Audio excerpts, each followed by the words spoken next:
ओए भोग तो समझी जाए पाए मरदा हो ख्वाब वरने में फाहो खाए मरदा ओ भोग तो समझी जाए पाए मरदा।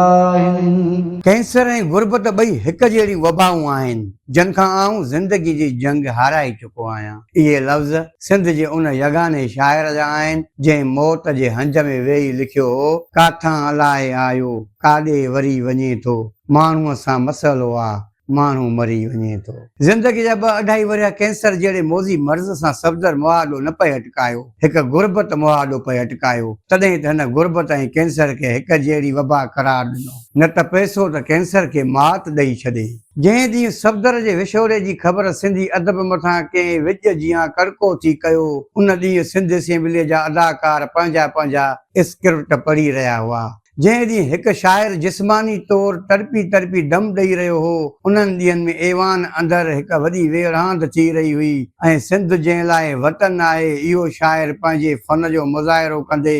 वतन जे असुल मसइलनि तां ध्यानु हटाइण लाइ पंहिंजे घाटे दोस्त शाइर जी शाइरी बयानु करे रहियो हो। मञूं था त सरदार शाह कल्चर खाते जो वज़ीर न आहे, पर जेकॾहिं हू मुबाइना तौरु हिकु शाइर ऐं बाशऊर फर्द आहे त धरतीअ जे उन शाइर जी वारसीअ लाइ हिन आवाज़ छो न उथारियो जेको सिविल अस्पताल में बिना दवा जे तकलीफ़ुनि सां झेड़े रहियो हो। सरदार शाह खे इसाक समेजे जो इहो शेर त यादि अचे थो, पर शाहू अली सफ़दर जहिड़नि शाइरनि जी इहा शाइरी इन ऐवान में बयानु करण जी सघ रखे थो, जंहिंमें विछड़ियल शाइर चई वियो हो, हर रोज़ क़यामत मां गुज़रे, हर रोज़ क़यामत भोगी से, तो हेड़ी शामत आंदी या हाण मुसीबत छा ॾींदे, कीअं असांजे नसुलनि खे हर रोज़ पिनण जी हेर विझी हाण बि पिनण जा गस ॾींदे। तूं ॾींदड़ो आं पक ॾींदे बि को गंज गनीमत छा ॾींदे,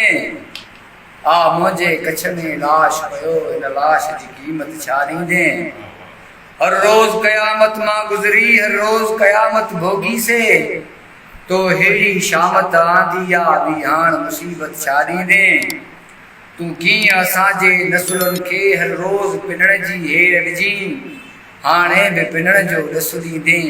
एक नसीहत छा ॾींदे। जेतोणीकि सफ़दर खे इहा पक बि हुई त पैसो कैंसर खे मात ॾेई सघे थो, पर हू आख़िर ताईं सरकार ख़िलाफ़ लिखंदो रहियो ऐं पंहिंजे मुकमल इलाज जी लालच में हुन कॾहिं बि कलम सां वेसा घाटी की न कई। सफ़दर सरकारी अस्पताल अंदरि पंहिंजी मौत खे हर रोज़ वेझो थींदे ॾिसी रहियो हो ऐं पोइ पंहिंजी ज़िंदगी जी फेसबुक ते कयल आख़िरी पोस्ट में लिखियो त हिते सिर्फ़ मरीज़नि जी ज़िंदगियुनि सां रांदि खेॾी वञे थी, सोचियो अथमि त ॻोठ हलियो वञा, ज़िंदगीअ जा 4 पल